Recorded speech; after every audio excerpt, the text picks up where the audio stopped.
Hello guys, আসসালামু আলাইকুম everyone. সবাই কেমন আছেন? আল্লাহর রহমতে সবাই ভালো আছেন। আমি দোয়া করি সবাই ভালো থাকবেন। এখানে যে রান্নাবাড়ি দেখতেছেন, এটা আসলে আর্জেন্টিনা ফ্রান্সের খেলার জন্য রান্নাবাড়ি হইতেছে।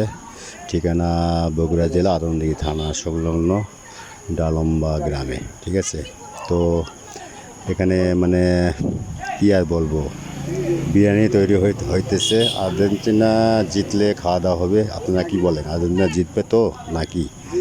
আমার বিশ্বাস আর্জেন্টিনা জিতবে ইনশাল্লাহ।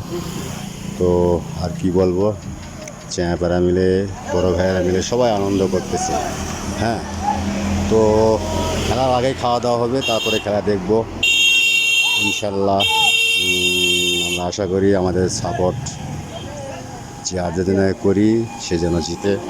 হ্যাঁ, খেলাটা ভালো লাগে বিধায় আমরা সাপোর্ট করি, অন্য কিছুই না।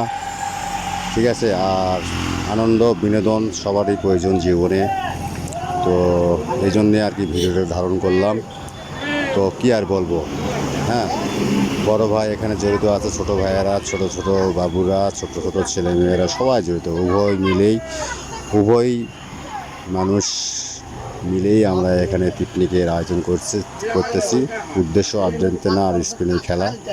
তো বাংলাদেশের সব জায়গাতেই আজকে খাওয়া দাওয়া হইতেছে, অতরূপ আমাদের এখানেও খাওয়া দাওয়া হইতেছে। এই আর কি, আর কি বলবো। তো সবাই এখানে খেলা দেখতে আসবেন। ঠিকানা ডালম্বা, আদমদীঘি থানা, ডালম্বা বাস স্ট্যান্ড। ঠিক আছে, তো এখানেই মানে কি বায়োস্কোপ আনা হয়েছে খেলা দেখার জন্য। বায়োস্কোপে সবাই খেলা দেখবো, আমরা গ্রামের সবাই মাতা মুরব্বি মিলে আর কি।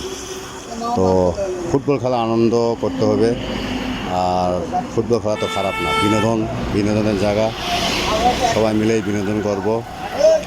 আশা করি খাওয়া দাওয়া শেষে আমরা খেলা দেখবো, আর আমরা যে দলকে সাপোর্ট করি আশা করি সে জিতবে। তো ভালো থাকবেন। Good night everyone.